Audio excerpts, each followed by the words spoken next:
we'll get lucky if,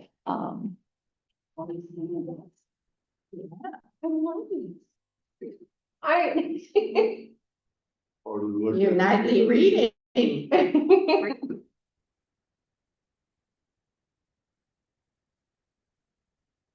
Get ready to order. I'm very, very excited. oh, yes, they sent us extra ones of these this time. Normally we don't.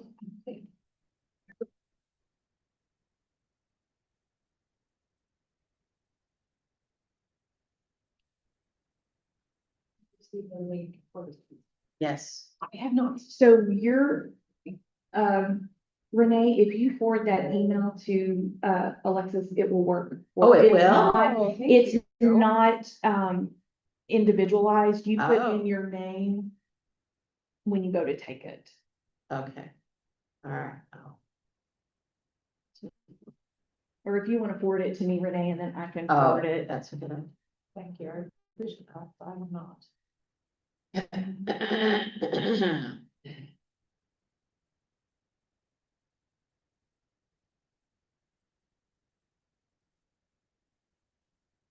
I know it's fine. I'm still thinking. I maybe, but I feel like the links just went out. Sure, is your email J Price? Mhm. Okay. Cause I guess you've got a separate. I had to send you something from That's my what it personal was. one That's what when it our was. emails have been slow. But they have to make sure they're secure. Yes. Everybody look at this. So do we have to announce the November 19th meeting now? So- Or do we have time? Like, there has to be so much time you could hope to publicize to the. public. So Are we still on the 2 hour? It's That's 2 for hours. emergency. It's- Yes, yeah, these are not regularly scheduled meetings, even though we've kind of scheduled them. We don't meet the third Thursday of every month. And so what I'm gonna do is I will go ahead and like send out links and stuff, but then I'll send out a link saying it's canceled. So that way it's all taken care of. So you don't have to put the November 19th, that's what I was wondering. I think I'm going to just in case, and then I'll cancel it. So I'm gonna have. Well, you can put, if you. If needed.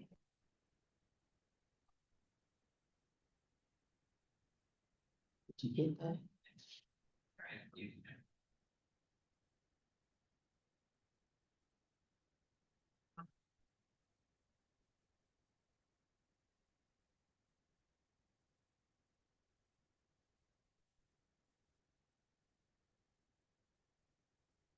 She is at a craft fair. Okay. Yep. Weird, but I think it's weird to have the office.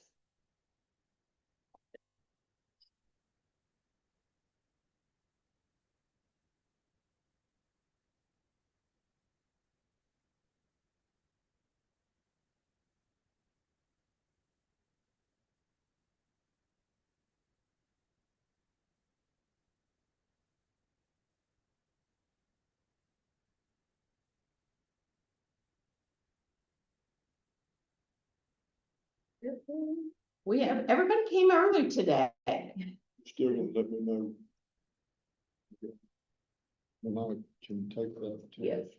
Yeah, you can do, I think what they'll do is they'll wait till every county has met. And then they'll set up a class. Mm. How many counties have gotten the presentation like we? So I thought I got an email the other day that said that they're still conducting a class like next week for commissioners. So I think they're still in the process of doing it. So yeah, that's why I think the links were slow Yeah, to go out, because they're still. I sent that to you, so. Oh, okay, yep. I forwarded it to Alexis. I might just get out of it. It is problematic, isn't it? Well, that's why I brought my computer, because I'm doing the test here today. Oh. And that way, I need any answers. Oh, did I put that on? It isn't open, but Probably sit down next to her. That's kind of what I was thinking. I mean, the last one was nerve wracking because I guess Daniel had created it. And so there was a lot of verbiage, yeah, that just wasn't clear. So, I mean, I hope that they remedied that. they did, at least I could tell from the coordinator one. Oh, There were still some that were Yeah. like, but at least from the coordinator one, yeah, it was, Okay. it was, yeah, Okay. deloyalized. So, yeah, That sounds funny. yeah, yeah. You might do all right with Well, that. no, because I'm not an attorney, so. Well, okay, we're ready to begin. This meeting is called to order. First item of business is our minutes for the previous meeting. If you've had a chance to look at did you want to revise that schedule at the bottom? Jim added it Oh, there okay. and we'll just, yeah. Okay, all right. So, if those minutes are good, we'll move on. Preferential primary, March the 3rd of next year. Okay, so today's meeting is set aside for us to go through the political practice pledges, which is what the candidates file in order for us to get the name that goes on the ballot. However, we're gonna start with our law books. And we had a candidate file for constable. But he didn't file his political practice pledge, okay? So I got a phone call from the county clerk this morning to let me know that the candidate hadn't filed the political practice pledge. However, the candidate I've got all the supporting documents. The candidate filed their committee member paperwork, their certificate of receipt of filing fee. The candidate paid their filing fee to run for political office. And their affidavit of eligibility is here for both committee member and for constable. So this would be Constable District 2. So in ACA 7-7-305, which is what I printed out for you guys, this is where it talks about how the commission reviews the political practice pledges, and then for the party certificates.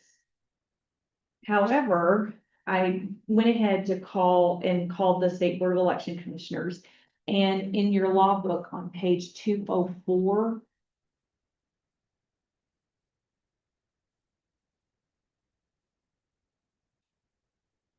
and this is the operable one now. yes, this Okay. is our current one. So little e, and then it's number 2. So within 2 days of the date the pledge is required to be filed, the Secretary of State or county clerk shall notify by certified mail that requires a return receipt signed by the candidate who have failed to file a signed political practice pledge and include a copy of the written pledge required by this section.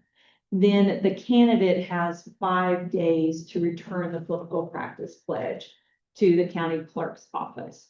So with that section of the law, then once all that paperwork is filed, then I do believe that we can include this candidate on the list of candidates for the March 6th election or March 3rd election.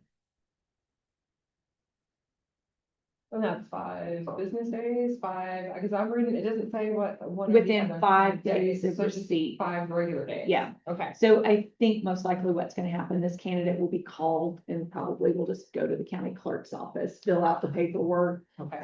and do everything that way. Yeah.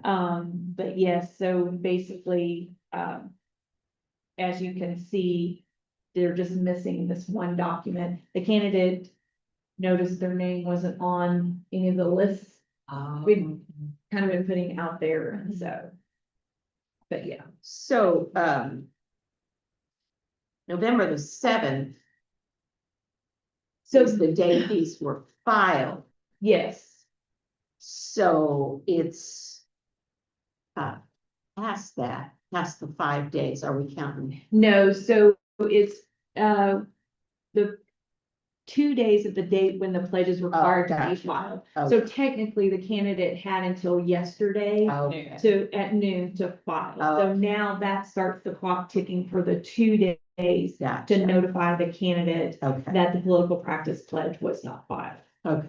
And so as soon as this meeting is over, I will call the county clerk and then the clerk will follow through with the steps required. Has Becky contacted him then, or he just didn't see his name? So on the- he contacted the clerk's office. this Oh, morning. okay, And so, then that kind of started the question, Yeah. what do we do? yeah, I knew there was a part in the 7-7-305 that talks about political practice pledges and, if they're not filed, there's a party certificate.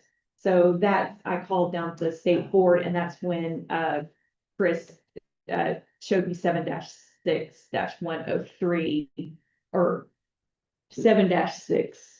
7-6-102. yeah, And that part of the law that does allow for, basically if there's a piece of, if that political practice pledge is missing. Now, the candidate would not have been able to do this if they hadn't done the other things. oh. You know, so like today, a candidate, Specifically, it's the political practices pledge that would be allowed to Right. be submitted. yes, so today a candidate can't step forward and say, I meant to file for JP District 1 Right, but didn't turn in anything else. okay, That is not allowed. gotcha.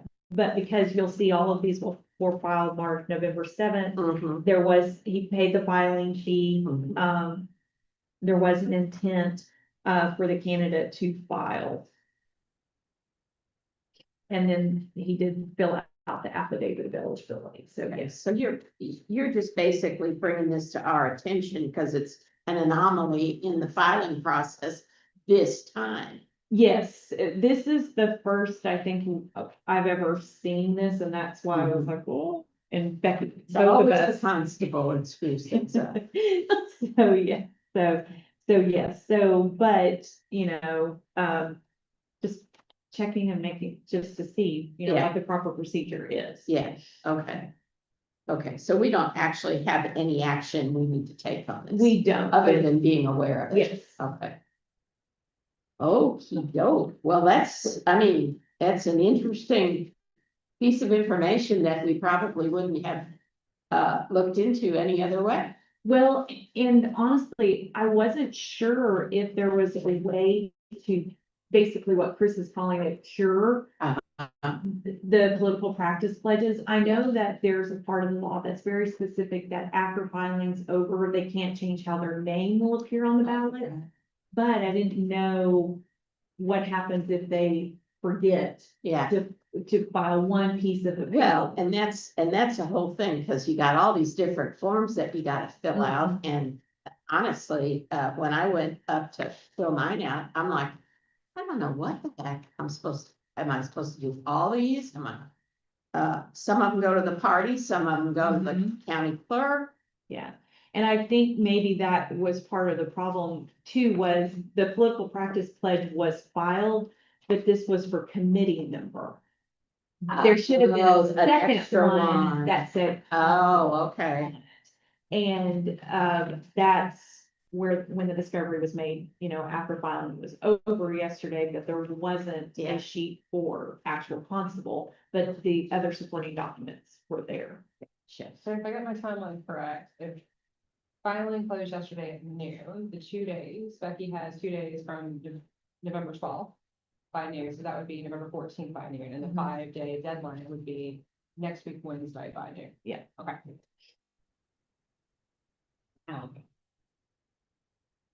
Details. Okay, well, So, but we got to use our new little law book. yeah, right off the This bat. morning, I'm like, oh, in the law book. It's- Get rid of the old one. No, Okay, we need to probably go over, where the additional stuff is that is, different from.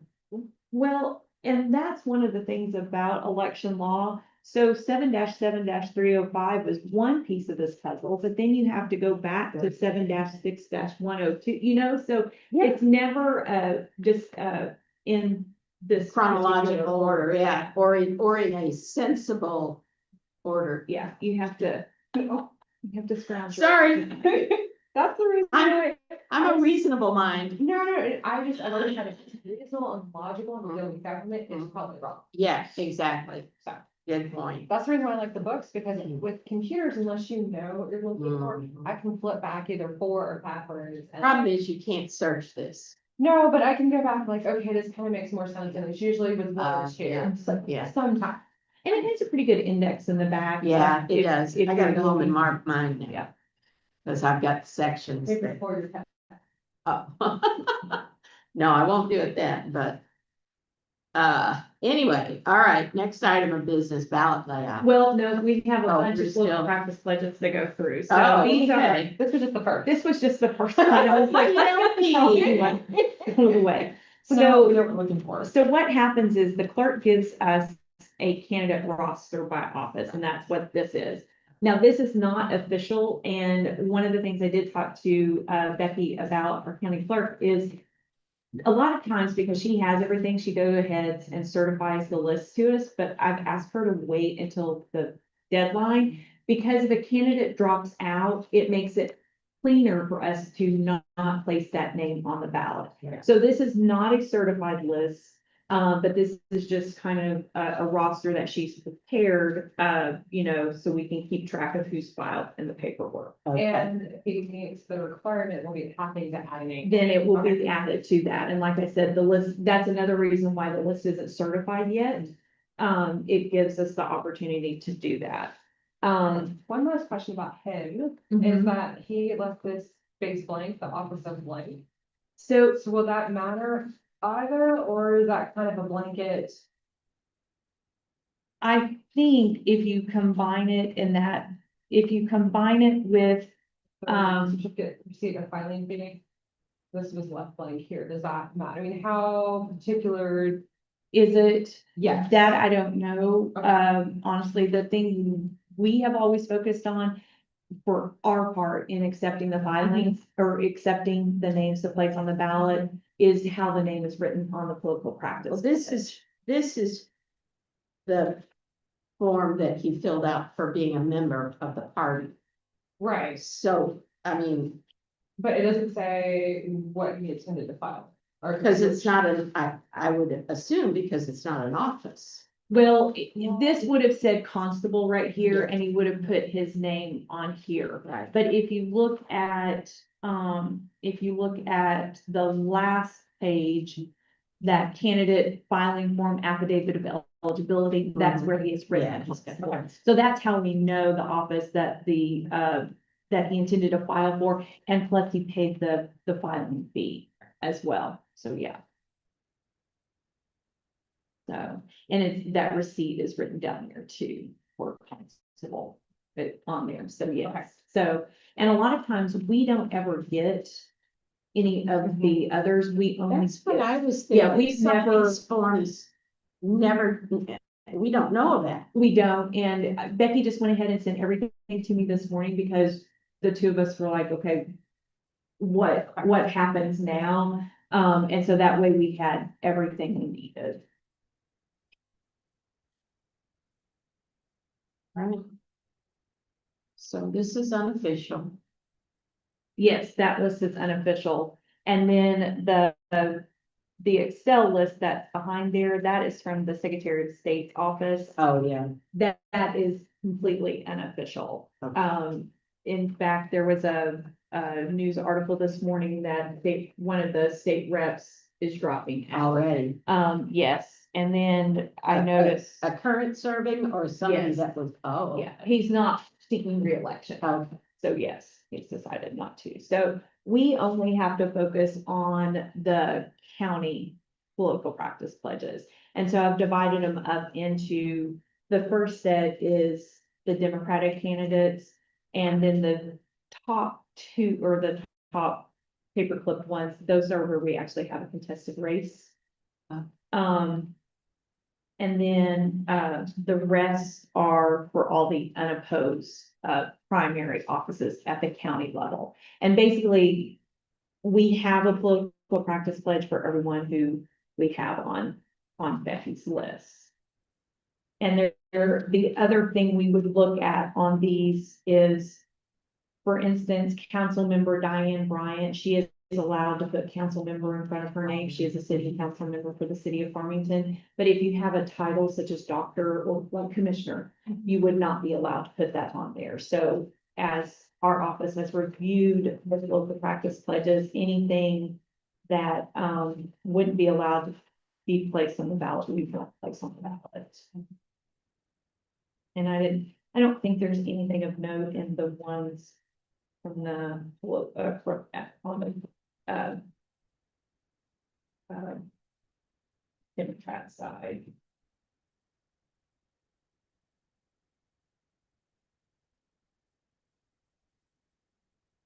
We have not done these before, have we? We've only kind of done these when we did the ballot draw. So this is the kind of the first time I've got this set up for us to do it Yeah. in advance. Is there any particular thing that we need to be looking at? No, at least not on these. And the thing you're looking at is this right here. You're just looking at the name that appear on the ballot. They put up here the office that they're filing for. But this is the part we care about, is this name that's gonna appear on the ballot. And it's Becky obviously run everybody to make sure they registered. Are registered, in the yes. right district Yeah. and. Are we looking for the name against this list or this? No, really, you're just looking at the form just to see if there's a title or something that we would not include on the ballot. Because even Becky's list is not technically, Official. yeah. Like, for instance, if you look at, Faith Walken, so in that instance, she has marked out her middle name, so when we place her name on the ballot, it will just be Faith Walken. This, ballot or the political practices pledge for justice of the peace, Vladimir Rivera Lopez. That's gonna take 3 lines, So probably. it will take 2 lines. I think we'll be able to fit it on there in 2 lines. But what we will do, and when we get to the ballot layout, I'll talk a little bit more about how we have to think about the names laying out on the ballot itself, but then also on the printed express vote card and the results tape. So yes. So why is there a line through this? Once she put her name down, she decided that she didn't want to use her middle name on the ballot, so she marked it out. And they have the ability to go back in and change the name, the way their name will appear on the ballot, on the political practice pledge up until the end of filing.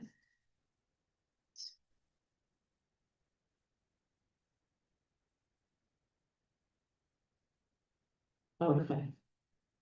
Oh. So, So doctors. Okay, And then, Pat Flippo, he is running for Justice of the Peace number 15. He's an independent candidate. His name Okay. will not appear on the ballot at all in the primary. It will hold until we get to the general election.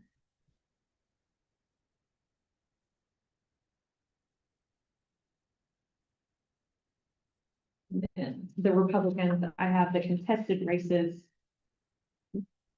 first, and then the other ones, are listed behind. many more has said this, but why is this one? Wow. He is running as an independent. That's the one. Mhm, yeah. so Now, I was gonna make a request. I wish that, these had to be done on a computer. Because interpreting how the name is spelled, yeah, I'm looking at some of these and thinking, and you're like, you're gonna have to. how is that spelled? So, yeah, so. So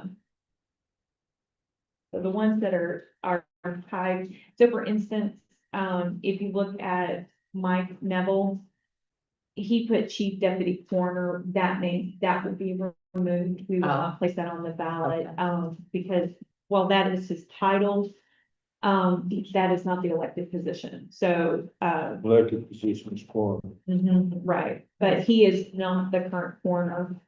So that will be Oh. removed from there.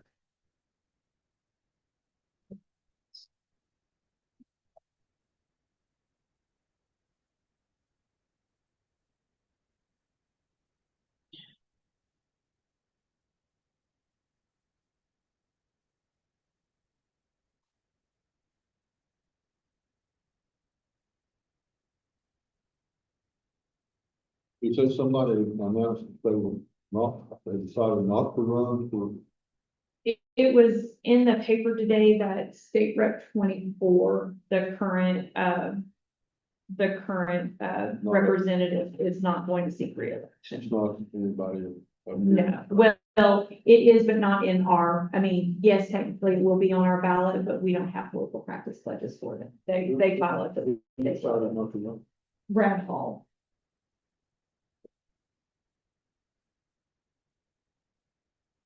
And you'll notice if you're in the Republican side, so for instance, Lisa Ecke files with Justice of the Peace after her name, and that's how it'll be. Oh, placed that's on the right, ballot. yeah. So that's kind of one of the things, if if anyone's looking at different ballots, you may see that a lot of people will have Justice of the Peace and then their name. Lisa's, as far as I know, has always kind of played. Yeah, she's always liked it at the end. Yeah, and I saw another candidate in, Benton County had done that too, so yeah, so. So. What about? WM Bill Huxley? WM, is that for William? I assume it is, he has always filed, Always done. that, and that's how we've always placed it on the ballot, so yeah. But I'm assuming But, it is for, File, and I said James, Jim. so, Do you file that way? well, if you look at, yes, however, whatever you write in this name, as long as it's something we're allowed to put on the ballot. Yeah. We can't put doctor or Yeah. something along those lines, we'll put it on there. Worthless Yeah. person. We're just talking about you. Yes, ma'am. So there was, Ty Bates, he's one that his given name, Oh, yeah. his given name was, he put on there, I think Tyson, I think that's what that is, Tyson E. Bates, but he goes by Ty Bates, so that's how his name will be placed on the ballot is. Ty You Bates. can type on it, you can just download it as a why can't we make this a fillable PDF for I'm gonna everybody? find it, but I think it would be really. It's a little That's, bigger. it comes from the Secretary of State. So, Right. Doctor. Won't be included. the doctor will be included. Well, I, So I enjoy. yeah, that's how I filled out. But, some people are not. It sure would be nice when we are trying to decipher how the name is spelled Yeah. on the ballot, Right. Well, at least they might put on just please print. Yeah. Well, even, That it says print your name, does say. but So, some people's printing is, Well, it's a good thing we're not going by their signature. I Yeah. guarantee you my print is a whole lot easier. And, but that's probably called, you don't even call it printing, what I do, it's called lettering, Mhm. engineering school. So once they're certified, say there's an error in the spelling of a name, can it be fixed or no? no, Okay. so basically how they wrote their name on that little line on the political practice pledge is how we would put it on the ballot. So yes. Now, there could be a mistake in the certification list, but what we'll do is we go back to the political practice pledge.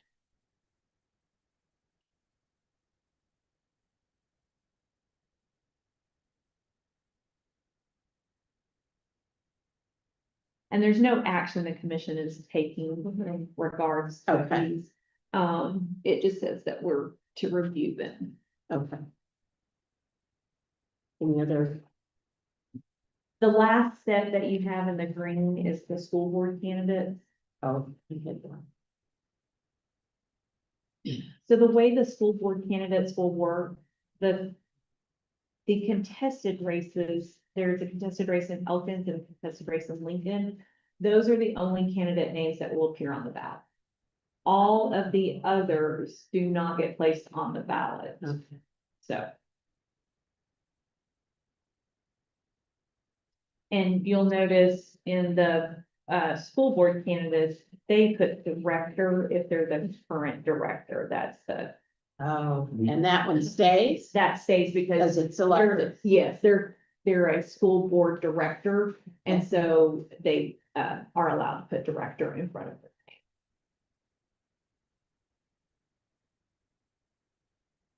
So we only have the. All school board, elected people, directors. Yes, some, now, yes, I believe so, or they could be school board member. So they have the flexibility to put school board member or school board director or just. So not all of them, not all of them. No, Okay. Yeah.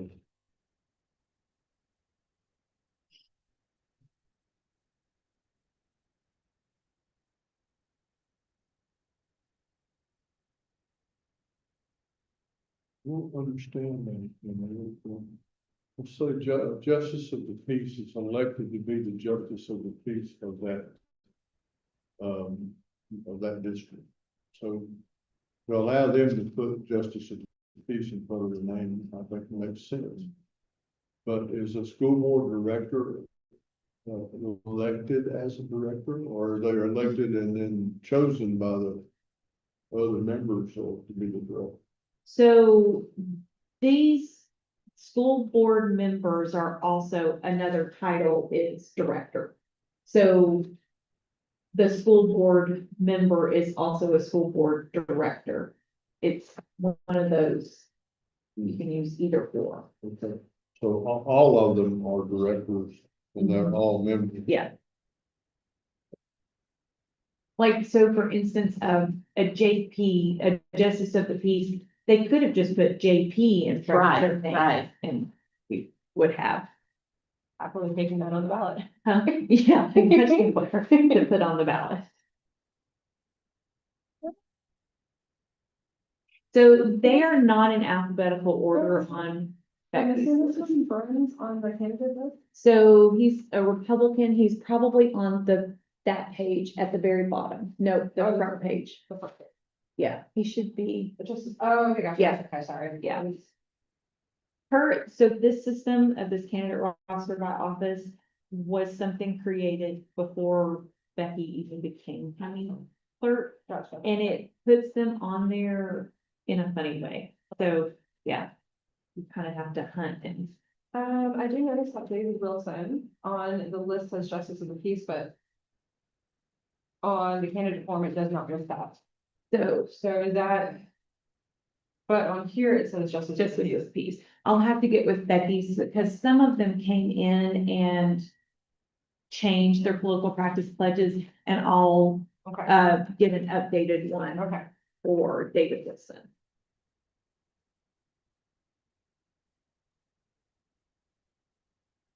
And if not, then it will go Yeah, on there, yeah, As this, what?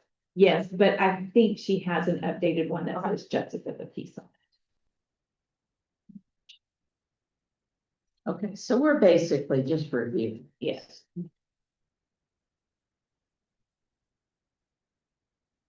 We're doing it on camera so that we can prove we did it right.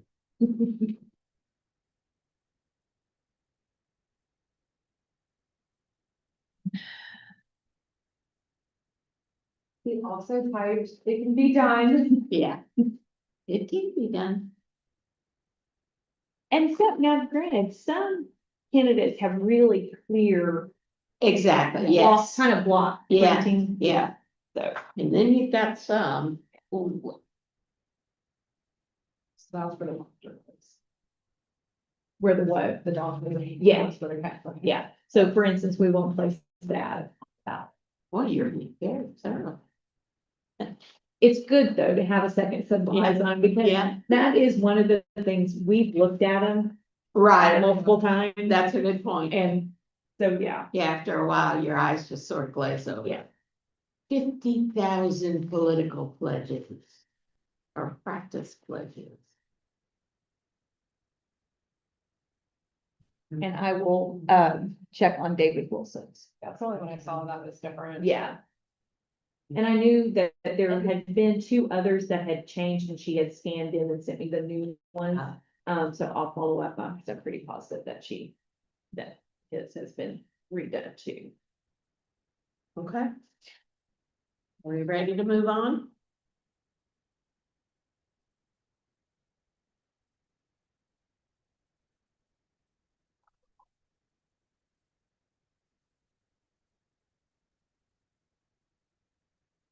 Ballot layout. Yes. Okay, so these ballots are so not near, like, correct, but there's a couple of things I wanna point out to you on the ballots.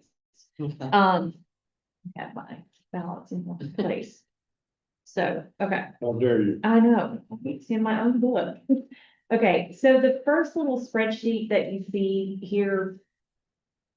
This is our internal, like, when we start proofing ballots. I want to make sure that I look at a ballot that has the races on them. And this initial spreadsheet comes from the clerk's office with the precinct names and parts. And then the offices that are tied to those precincts. So the first thing I do is I start with, I went in, you'll see, so at the state level, from what I can tell, none of the state senate seats have opposition. So. Okay, Senate let's, district. hold on. You've got the light blue there. That will be Democrat, That's, oh, I see. and then the Okay. red will be Republican. Gotcha. When you see dark red or dark blue, that means there's a contested race. Okay. So this is what we start to set up to be able to kind of proof our ballots.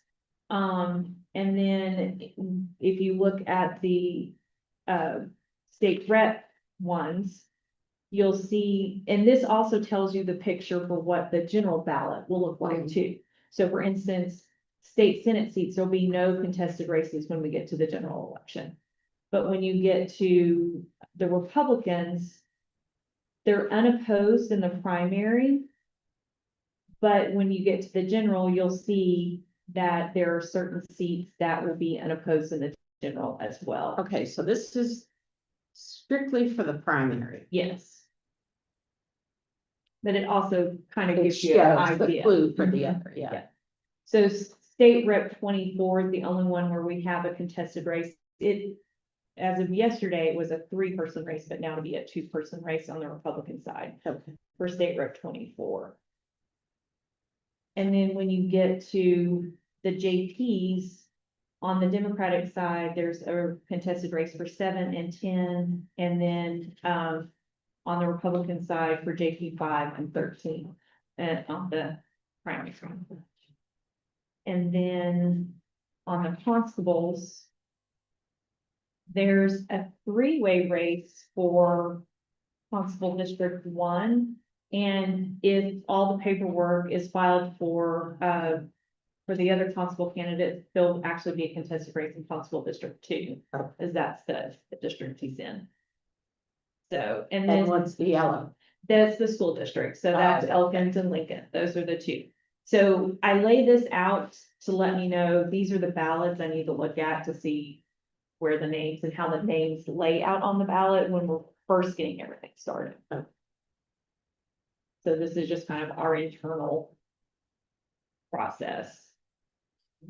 And then just the second one is, instead of printing out all of those, I've printed them and it'll show you what's on each of those ballots that we're looking for.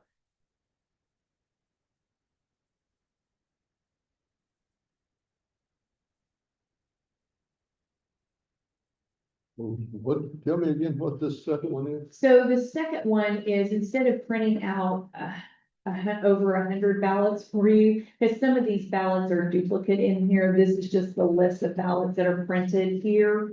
And then the offices that should be on those ballots. So that tells me where I've got mistakes, if I don't have an office on there, if I'm missing a candidate, that type of thing. And like I said, the ballots that we're looking at today are really just, there's a couple of things I wanted to show you on these ballots as we're moving forward. But if I'm looking, are these ballots in the same order as this spreadsheet? They are on this one, yes.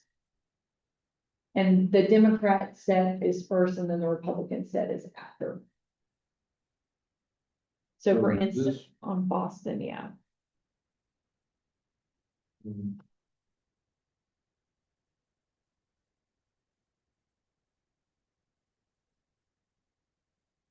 Boston, On Boston, the thing you would look for, and we do, is there should be state rep 24. There's no JP 13. And then, and then constable district 3. So those two offices are listed, they're unopposed. So they go, so we place them after the unopposed. And then there's the set of offices that will appear on every single ballot. And so one of the updates we made to the ballot layout, if we're looking at Boston, underneath the unopposed Democratic offices where we have listed just the ones that will be countywide, we swapped it and put where you vote at the bottom rather than listing it at the top. And we felt that actually made more sense than the voters thinking they could vote for each one of those. With it being at the bottom, it's like, oh, okay, and now I'm voting for all. So that was a switch that we made from the ballots that you saw last time. If we look at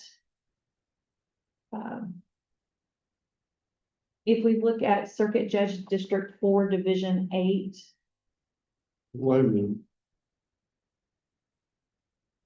Constable is. What is the 3 mean? so there should be Constable District 3, but right now you're looking at a Democratic ballot, so it's only gonna have it'll have the blue on there, Constable. Okay. And these aren't all correct. I forgot to add a candidate for county judge, and then I didn't move coroner, so They also say 2024. The top. So Yeah, the only, so- the numbers only mean that it's the district or whatever number, and the only differences that we have here is either light red or dark red or light blue and dark blue, and they represent whether there's more than only one or more than one person. yeah. Okay. That's a good catch, Renee. We have looked at these ballots all the time and we carried over. Oh, So that's why we. Yeah, I haven't figured even- that's what you did. We haven't even edited that, but Mhm. yes. Well, I was thinking, I mean, this isn't the actual size. No, Okay, no. because I was gonna say, that type at the top even is pretty small because you can get a ballot like this and you don't know it's for all of these different categories Right. of races. So the thing on these ballots that I want the commission to look at is, do you like us putting that for all unopposed Democratic candidates after the listing of all of those countywide ones? We think that flows better. Maybe what I would do additionally is right above where it says unopposed Democratic offices, I would put a divider the same way you've got to the left of the federal offices, Democratic Party, nonpartisan judicial general election, and then the same kind of box that would, I'm not sure I'm saying what I need to say, but that would drop the unopposed down just a smidge. So in the past, we have separated out the Mhm, Democratic offices by federal, state, and county. mhm. However, on the Republican ballot, that Oh, it's space gonna, is of a premium. okay, So we made that consolidation yeah, for that. Now, we can put in this unopposed Democratic offices for federal, state, and county. If that's something, because we can I can put a header above, that's kind of what I was thinking. I can put a header above that unopposed Democratic offices that says, federal count, or federal, state, and county. Okay. I mean, it would kind of go along with these two and this one over here at that same level. Mhm. Now, it won't be at that same level on every ballot. Oh, Because when you have different rate, it You're kind of right. moves it, so, but we can make a look at Yes. adding a header. The only reason we hadn't had a header on there previously was because it said unopposed, unopposed, and then when we had the little oval place, it said unopposed, so it was like unopposed oh, 3 times in a Yeah. row, but with us moving that, it may not look so okay, funny. Yeah. But I'll look at a header for that. okay. I think it's a little confusing, but let me ask you this. And I'm just looking at this group of unopposed on this particular one, Mhm. and you were talking about, how does this look? Would there ever be a voter that would walk in and do we need to accommodate this? That would just have somebody on there that just a mortal enemy and they don't want to vote for them? So But we they get don't that for all of question them. every single time, Right. every single time. The only way to combat that would be to make these all individual Right. races, but we don't have the ballot space to do that. But that is a question we get every single time. So if the voter technically doesn't want to vote for one of them, they don't vote for either. And the way this works is they only need one vote. So, so as long as one person out of whoever comes in and votes for this, then yes. The only reason we separate, these are all countywide offices. We go ahead and separate out the other ones because then we put them only on the ballots for those voters who are eligible to vote for them. But yes, that is a question asked every single time. And we've often thought if they're unopposed, do they need to be on the ballot? You know, that's a question too, Well, down here you've got, I guess, I don't know how many unopposed partisan judicial offices there are. No, yes, that was another change we made too. So there are I think there's 4 nonpartisan judicial offices that are unopposed. Their names are not required to be listed on the ballot, so, but we are required to vote for all nonpartisan judicial. We changed and removed the school part because school candidates now are, if they're unopposed, they're elected. They don't need a vote, there's nothing they they need just to move do. straight in. Exactly, so, we cleaned that up, and just put judicial. But there are, but we are required to put these. They are required to be on there. All When we're laying out the candidates, if you'll see, for instance, in Circuit Judge District 4, Division 8. So Circuit Judge Dawn Egan doesn't all fit, obviously, on one line, so we divide her up. Oh, and the other two. are But set. Judge Diane Warren does fit, and it looks, now I'm gonna contradict myself when we get to the Republican ballot, but it looks better when it's Judge Diane Warren, rather Yeah. Judge and then Diane Warren. But when we get to the Republican ballot, I'm gonna totally contradict myself and you'll see why. I don't, What kind of a judge is Diane? She's a juvenile judge. But she's also a circuit judge. She had the opportunity, she could have put circuit judge in front of her name too, but this was how she filed. So that's why Because there's this is a difference. different office than the one she holds right now. No, Judge Diane Warren sits in this office Oh, currently. she already does? Mhm. Yeah. Come on, thought she was. Because you're thinking of probably Dawn. Oh, She was maybe that- appointed, so okay. she can't run. She can't That's run for the okay. job that she's in, but since Judge Warren was elected, that is. Oh, So if, Dawn even wanted to still remain a judge, she had to. go in another, yeah. And that's just a preference on how they file. You know, she just put judge in front of her name, the other one put circuit judge, and that, we don't, you know.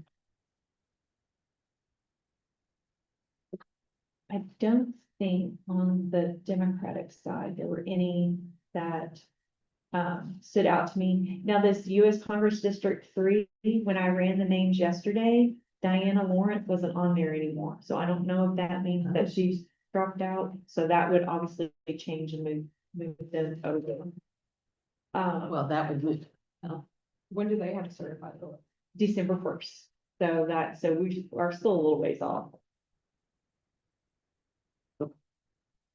And I know school board members, and they don't have an permit, it's just like probably a moot point, but could you also check on Anthony So Foster? So I noticed that too, and I will check on that one because she has director, but that says, Just his name. yes, and it doesn't go on the ballot, but I will follow up with that one too. Now, when we certify their names, because we will eventually certify the candidates, their titles don't go on the certificate. Okay. So, yeah.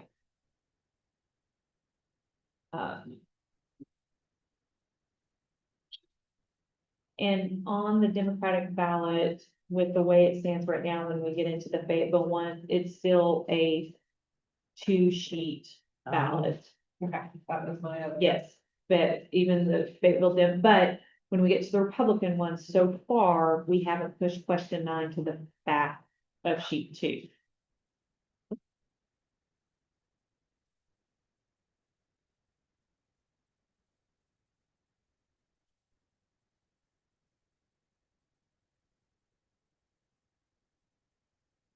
For the absentee ballot, I know sometimes they can break people in order if there's a runoff. So those are, I will present those to you when we do our ballot draw or ballot approval. Those are called instant runoff ballots, and we create those Okay. in-house. They won't look like this at all. We basically make those on publisher.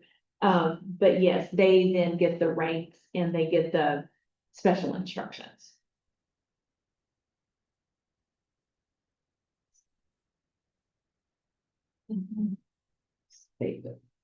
If you look at.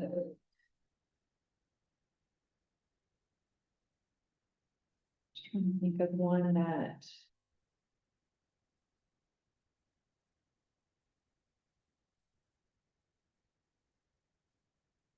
Yeah, when we get to the Republican.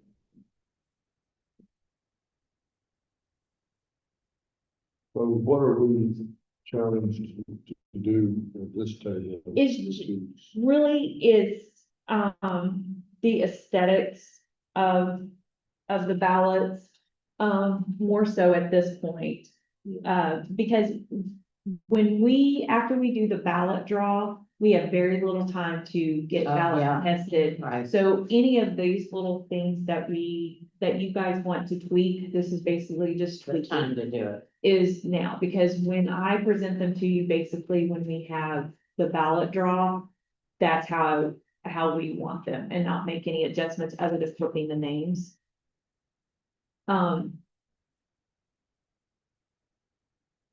If you look at, I'm looking at, Fayetteville 50 on the dim still. So for instance, JP District 11, Justice of the Peace, Lynn hires. This may be, and we haven't pulled the ballot all the way through to vote it on the express vote. Both Suki and then Evelyn Rio Mhm. Stafford have really long names. When we pull these through, they've been on the ballot, so on the Mhm. ballot, the voter is going to see Justice of the Peace, Suki Lynn Hires. We may want to adjust Justice of the Peace and just put JP that prints on the express vote ballot. Like when the express vote ballot prints off, you know, and you can review your choices, we run into the risk of it saying Justice of the Peace Suki, Yeah, and then we lose the last you, name. you've got the ability to do that We on do, the we express. do. So what we will do is we will pull these names through in the next week and let you know which names Yeah. we're going to adjust. And it may be for anyone who put Justice of the Peace in front of their name to make them all consistent. Oh, We do all JP, yeah. and that is what prints on their ballot. Like state representative, we may end up having to State put state rep. So, this Arkansas District Court Judge Sarah Cap, that may not all fit on there. We think the important part is that you see Sarah Cap. So Mhm. we'll adjust the front part of it. Could Um, you use to do AR district court? and Yeah, then- we'll figure out what the appropriate, if we have to. We may not, but when we do that, we also let the candidates know that your title has been abbreviated for this reason. I would just hate to abbreviate hers and not have to do anything to her opponent. So just, like, even if we had to do prosecuting attorney and do ATTY. Right, So and that way they're both, so it's only going to be on what prints. okay. So, yeah, so on the ballot itself, you're gonna see exactly this. Okay. So, yeah.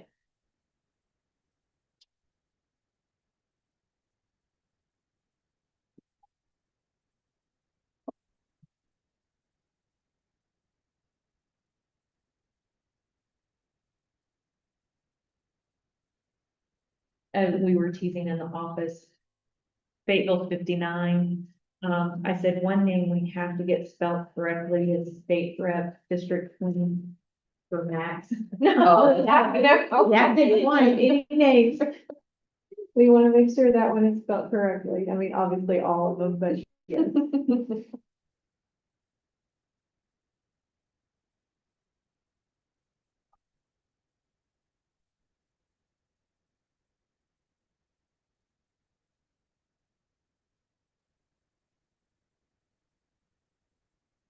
And then when they do the ballot draw, these will again. They will switch, yes.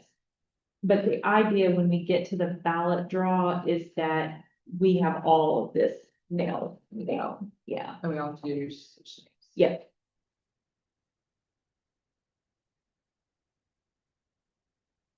Now, if you are in the Republican ballots on Boston, that's the first one I'm looking at.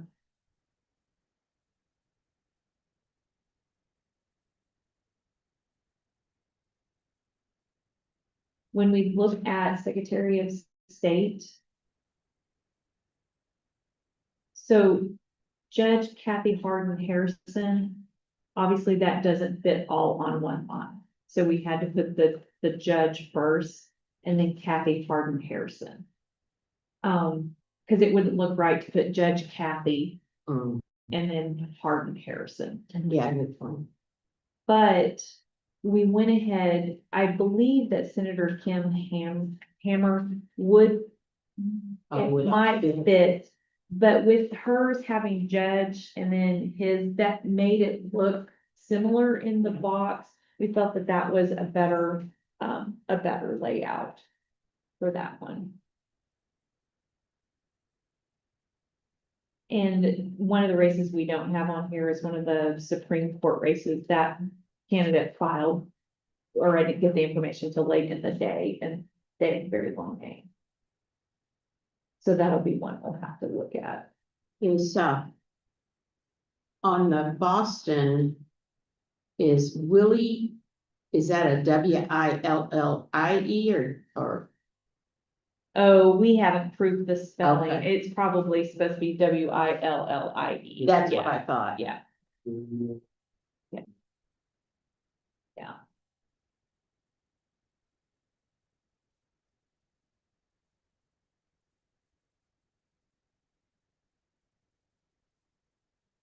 And I print these out on bigger sheets for us when we're proofing. Bring my glasses. Yeah.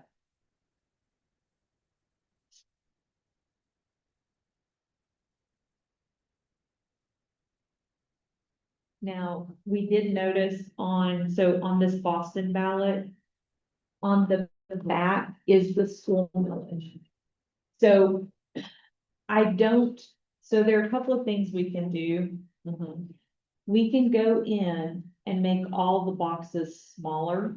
So for instance, like if you look at US Senate, those are at a 2. We can go in and make them all a 1. That will scrunch everything up. Now, not every box we would be able to do that with. So for instance, Court of Appeals would still have to remain in the bigger boxes. So on this front page, you would have a mix of big and small boxes. I like having the consistency of Yeah. all big and not all small. Now, when we get to the general, we may not have that ability. So the Lincoln School millage will appear on the back, but we will put, once we get everything laid out, continued on back. What, how many ballots would we be talking about in Boston? So, well, it's not just Boston. If you look, Brush There's Creek, other ones, yeah. Fayetteville Yeah. goes to the back. There's quite How a many? few, well, almost all the Republican ballots have the school millage Oh, on the back. No.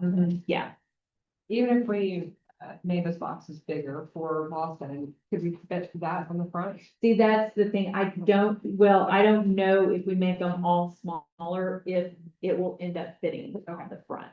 And we may play with that and see, but the very next ballot is the Brush Creek one. There's no way.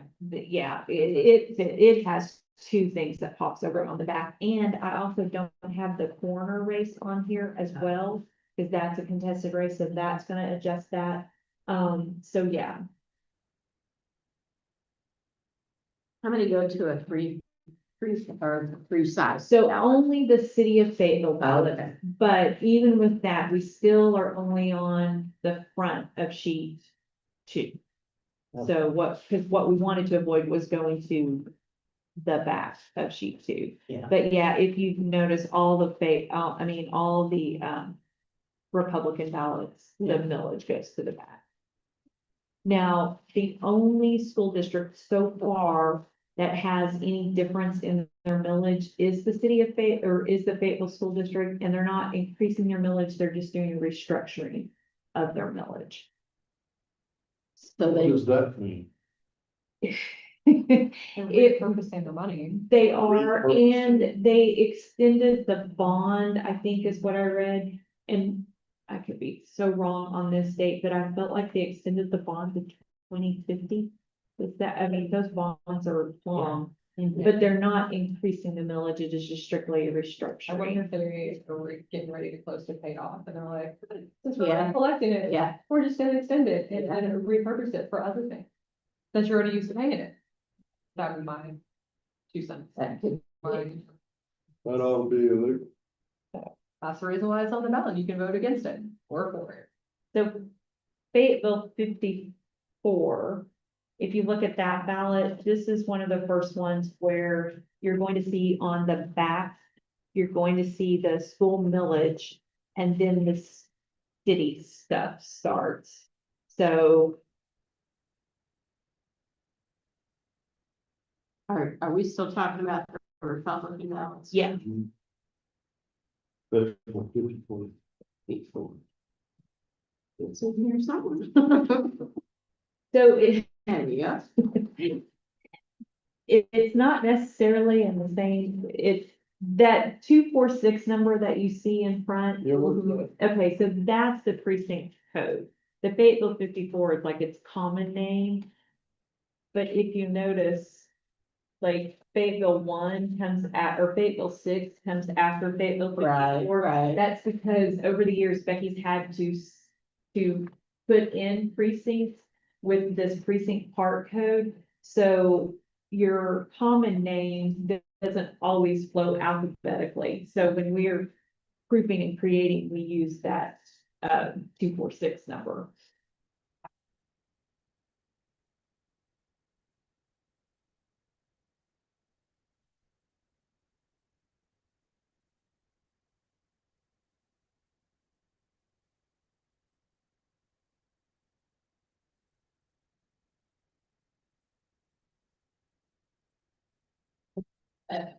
Look at some of these repurposing, they're talking about real money and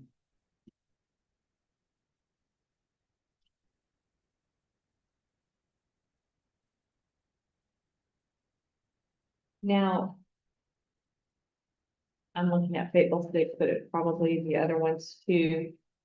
On Fayetteville Six, for instance, we will have plenty of space on the front, we believe on all of them, but like continued on that. But if you notice, oh, on this one, there's no space for us to put anything else to say. So that's where I said, we're gonna come up with something to go into the absentee ballot envelope or something Yeah. that's on there that lets people know.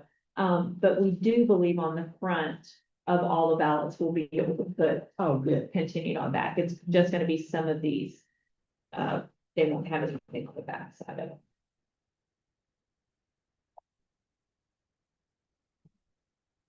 For Fayetteville, and there's 9 questions that you have to vote for or against, is we can't put anything like a total of 9 questions. Like, No, okay. this is how they send it to us. Okay. And quite honestly, they don't have to vote on it. That's true. You know, so if Yeah. you put something like that on there, then the Sounds- implication might be like, oh, you have to vote for all of these, so yeah. And the voters, we have always had 2-sheet ballots, so it's not new. Or for the voters, That one has already, they tend to be yeah. on.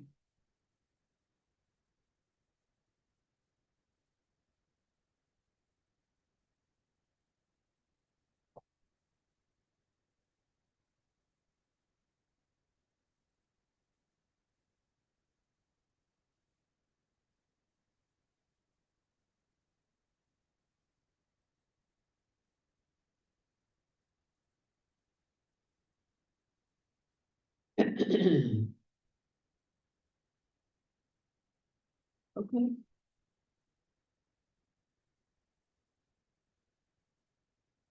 I think I thoroughly looked over those. My eyes are glazed. Are your eyes glazed yet? You're the one who's So- looking closely. Question for you, do you have to, like, when you put the millage in, like, for Fayetteville, there's so many, Mhm. do you have to do that 20 times, or you just do it once? We do it once and Okay. then it knows which ballots to put it on. Okay. So part of the proving process that we do is when we set up the programming for the election is like for Fayetteville School District. Mhm.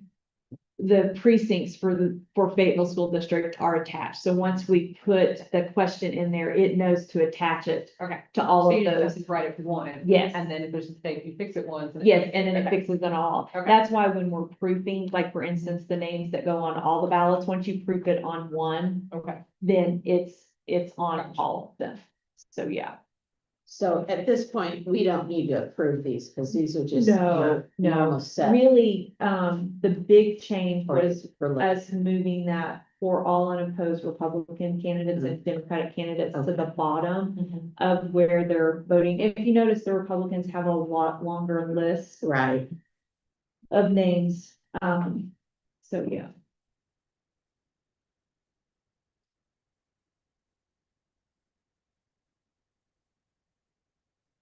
And I think too, there may be more stuff pushed to the back because, like I said, the Republican ballot doesn't have coroner on it. It will now get a contested Constable District 2 on some of them. Mhm. And then one of the Arkansas Supreme Courts has a contested race now. So that will add 3 Yeah. races to them. So, I think we're going to end up with just the millage being on the back of all the Republican ones. We might even adding those to the Democrat ones. get lucky and it not appear on the back, but I don't know, Mm, there may be. I guess my main question with all that going back, we still fit within the smaller. Yes, Okay, yes, 14-inch. yes, we'll Thank still you. be in the 14-inch ballot. Yeah. and So, how yeah. much, like, and we won't know like how much room we have to play with it before we go over. So we are good now. Okay, It would have, with us just adding the 3 more races, it's still good. It threw a big error message when we had, because we had originally had all of these offices, the unopposed ones listed out as single offices. And that's when it threw the big error message, like your ballot is not long enough. It's like, ah. So, yeah. What you don't know. It's we're smarter than what you're doing. Okay, Whew, that was a lot. that was a lot. We're not done yet. No, we are not. We are on to early vote. Um, Date, or what is it? Sites and dates. Yes, so this is, the only thing that's changed on this is I went in and put, Springdale, that, being open the Tuesday through Friday of the second week. They are looking at now December 1st, but we're confident that they're gonna be up and ready for us. Talking about, Springdale Public Library, yeah, being open Tuesday through Friday. Well, wait, you've got, this is for the primary, so Yes. you're talking about February. Oh, but we have to have it announced. Yeah, Okay. January 2nd is our deadline, but my goal is for the commission to formally vote on the early vote and election day sites at our December, our election, or our meeting when we approve the ballot. Yeah, okay. Which I believe is like December 11th or something like that. But this is kind of what I plan on Okay. being in commission. So number 13 is tentative, but, But pretty confident, okay. yeah. okay, and everything else? Everything else is, all the sites are good with the dates that we have prepared, on this sheet. Okay. Now, the one thing that I will have prepared for us when we meet December 1st is we need to discuss a plan for, emergency closure Mm, yeah, for the winter. yeah, We have to have the county clerk's office open, that cannot close. And we had in our announcement in 2024, in our, notice of election, kind of a thing about emergency closure and what would happen. I'll present that to the commission again Okay. for you to go over and to review that. But my thought process is, if in the event of a weather event, that everything closes except the courthouse. Mhm. It's the safest and simplest way for us to get the message out to the voters and for our poll workers. yeah, Because what we will run into is, what if the library closes and we were scheduled to be in there? We can't risk library staff to let us Right. in. So I think that, we need to be clear that if the facility closes, we are closed. The judge closes the courthouse with the exception of that, but we want to put that in our notice of election so that when we have to have that emergency meeting, we've already kind of laid out. the Right, plan for right. everyone. So, yeah. okay.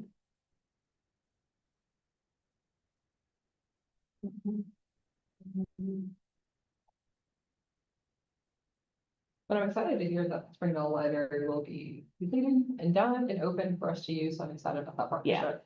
Yeah, we are too, especially because it will have its own entrance and exit. And that is really nice, for the library itself too.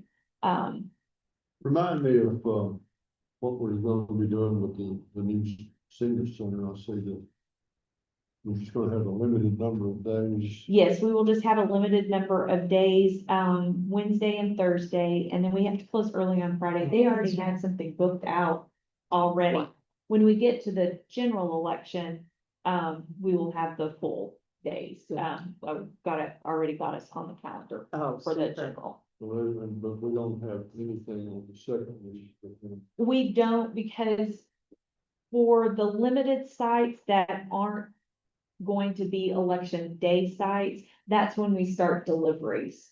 And so that makes it difficult for us to move the voting equipment to another location when we're doing deliveries. And so, yeah, so that's why it's, week 1.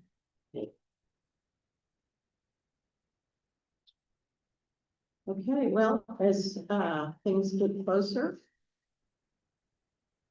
we'll get a little more of this ironed out. But it looks good. Yeah. You feel like you're gonna be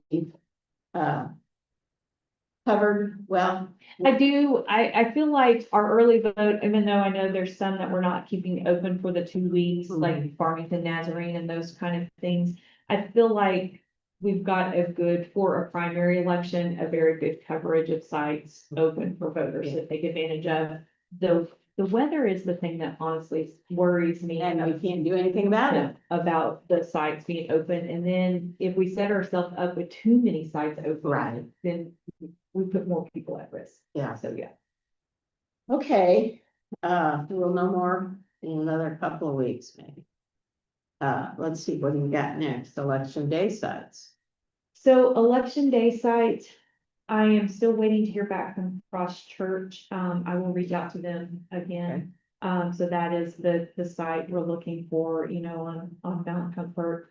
I'm going to go ahead and reach out to Shiloh Community Church, which is on Mount Comfort, to make a plan B for us.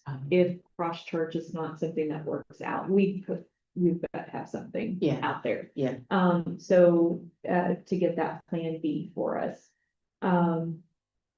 So that is still in the works. The other one would be closing Archer and moving it to the Springdale Public Library. That kind of makes us consistent with early vote sites that are election day sites. It's a nice thing, and it is in the same block. So, I feel like the voters will find it Right, very yeah. easily. Well, I think some of them would find it easier than Archer. They might, and in Archer, although Archer has been wonderful and they've been very gracious for us, there is a little bit of that security risk and the doors. The students who have worked at Archer, we're close enough that those students can come and assist at the public library. So I feel like we can still keep that partnership going with Archer, but it fits the plan of the early vote to election day sites that we've kind of established in a lot of different places. The last one that is Yvonne. So Yvonne, we closed for the general election in 2024 because of construction. The construction is pretty much complete, but now the way they have redone Yvonne, the parking is extremely limited. It was. So, and we don't have a crew there anymore, so I think my suggestion is going to be that we go ahead and just close Yvonne permanently. And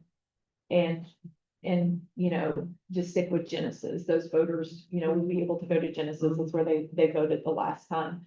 But yeah, the parking, it's great what they've done. I mean, it is now beautiful building and all of that, but they've extended out into what was the parking lot. And the 2 handicap spots are basically, they're parallel spots too. They're not even pull-in spots, they're parallel. And then there's maybe 8 spaces across a bridge that you have to go over to get in. They're pretty much landlocked too, so there's no possibility of They have expanding. back space back behind, but it doesn't look like there's any plans to put parking back there, but that is my suggestion for Yvonne. How are we on poll workers? So poll workers, we still will need poll workers.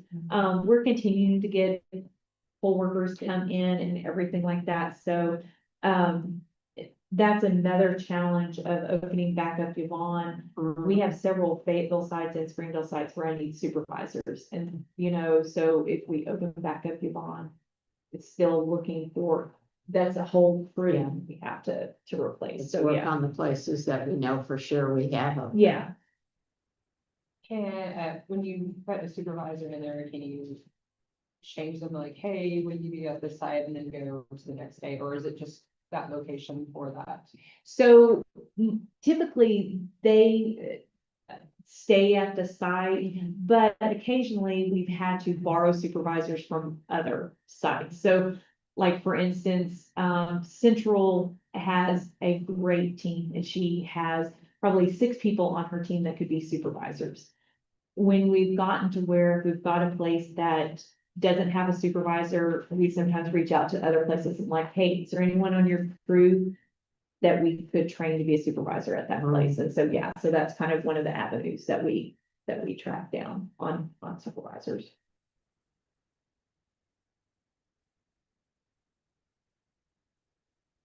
Questions?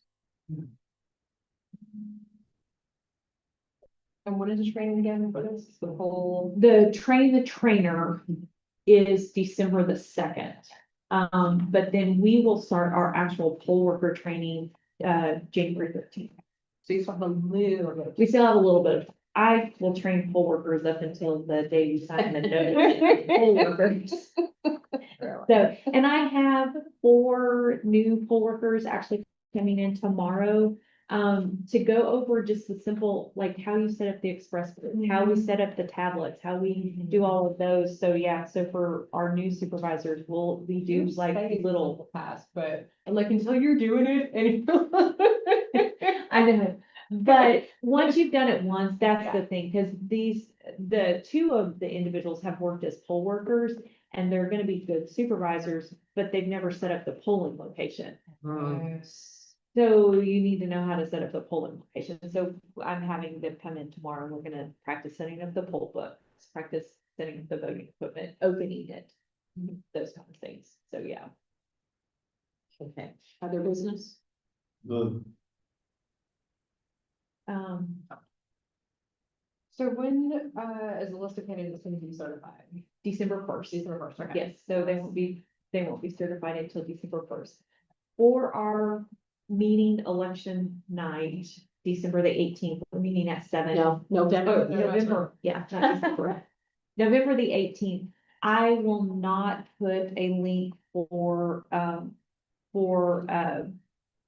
to join by Zoom because it's election night. It's not practical. Right. It's the commission here while we're certifying. So when that notice goes out, it won't have a link for Zoom. And the reason is we really couldn't conduct a meeting by Zoom because it's counting. Right. So, yeah, so. Okay, so, we don't really, since it's a very small election, 7 o'clock is enough time to be here. Yes, we have 2 absentee ballots. Both have come back. We had 1 voter yesterday. So we might have 100 votes. So yeah. Really? You'll be getting the ballot. Yeah, Yeah. yeah. Yeah. Oh, my. It will. Wow. Okay, so, we have to review November the 18th, Yes. November the 19th, possibly. And we will be able to make that decision election night. Okay, We will know if we have any provisionals or remakes. And so, if we don't, there's no need for us to meet on the 19th. okay. And then December the 1st, We certify December the 4th, is ballot ballot draw. draw. And I will, so any candidate that I have email addresses for, I will email the candidate the notice of the ballot draw. We're not required to, but it's It's just a nice to do. courtesy, yeah. And then the candidates I don't have email addresses for, I have addresses for, we will mail a letter to them. Okay, So yeah, okay. And then December the 11th is what we have so far. yeah.